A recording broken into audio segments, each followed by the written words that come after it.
What's going on, YouTube? It's your boy Corruption back again, doing a video this time in response to Steven TheLaggyGamer on a question that he posed. But before we really get into that, I'm just going to point out that the gameplay here is from Call of Duty Black Ops 2.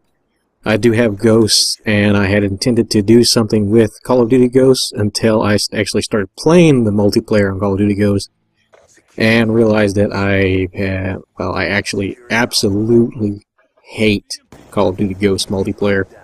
I don't have any kind of redeeming quality that I see in Call of Duty Ghosts. I'll be playing it off and on here and there, but I don't really see this going anywhere in competitive form, so that's probably about all I'm going to really do with that.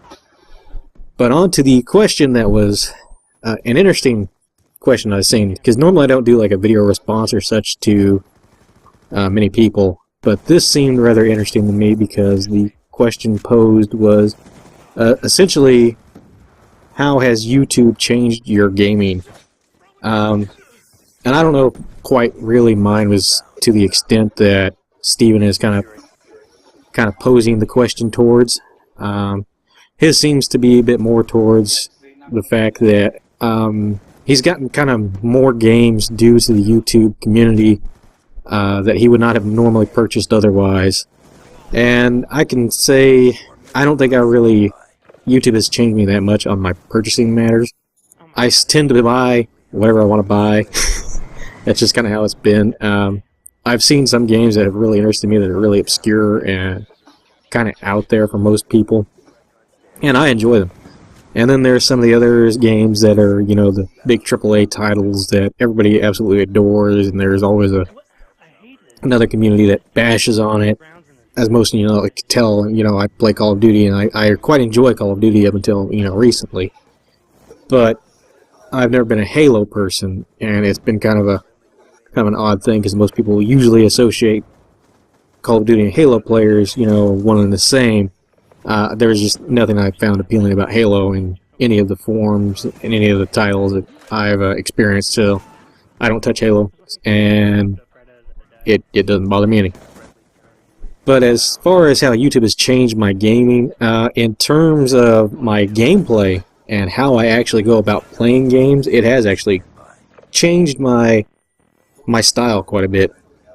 Before online competition, you know, before we had Counter-Strike and Call of Duty and all the other massively online multiplayer first-person shooters, we had the Nintendo 64, and we had 4-player multiplayer, and that's what I did a lot of.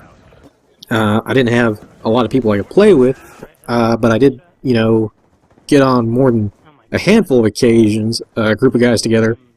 Chance, Mr. Doomwaves himself, was, you know, partaking in these activities time or two. And as we've mentioned before, Duke Nukem 0 Hour is probably one of our favorite games to play, right next to like GoldenEye and Mario Kart 64 with this multiplayer. And it was just kind of cool back then to have 4 people just get together and just battle it out. But your style really kind of gets to being molded and set from those early games.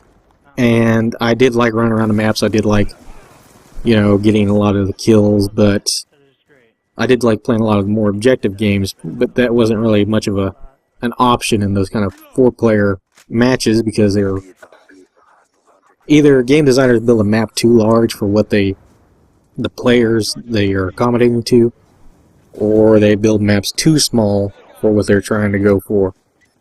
And, well, you know, example of this right now, biggest factor I could say is Call of Duty Ghosts. These maps are actually a little too large for the actual player base that they're trying to kind of cover. They've still got the same amount of players for something that they've made maps twice as large as what they normally have done in the past, and it's really changed the mechanics, and it's just not enjoyable now once you kind of change things to an extent where something should be going for a certain amount, and now this Y amount is a lot larger than what it needs to be. But yeah, we'll move on from that.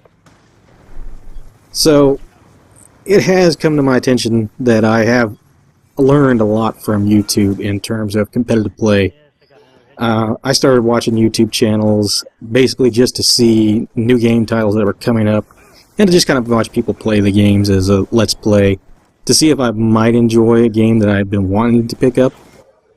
And then I got into like the Call of Duty community, and once I got to watching a lot of those, started watching a lot of the professional teams, and I like Team Fear. Fear is probably one of my favorite Call of Duty teams, or professional MLG teams, however you want to look at it. And the leader of Team Fear, known as Fear Moho, Joey Morehouse, I've subscribed to him and I've watched quite a bit of his videos. I just enjoy a lot of his work, and he taught me a lot of different things, especially when it came to like the Moho jump, which I do use a lot of, especially in Call of Duty Black Ops 2. And some of my gameplay, you'll notice that I do the somewhat Moho jump. I don't do it completely to specification. But getting that further distance with that jump has helped me tremendously, and it was from just watching a video tutorial of his, explaining how the process is done, and then figuring it into my own play style.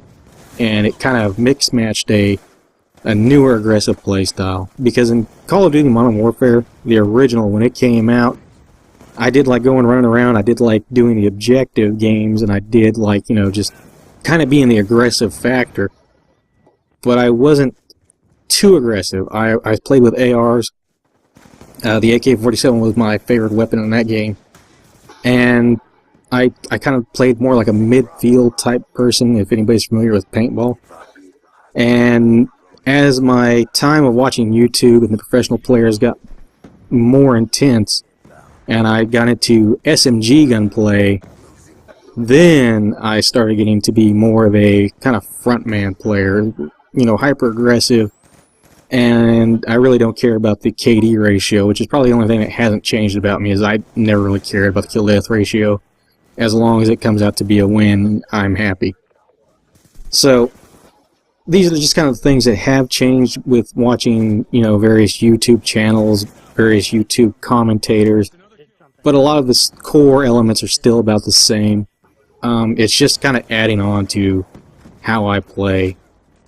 But as far as, you know, purchasing decisions, can't really say it's affected me too much. And as for, you know, kind of playing different genres, it might to an extent sway me depending on what's kind of going on big in the community at the time.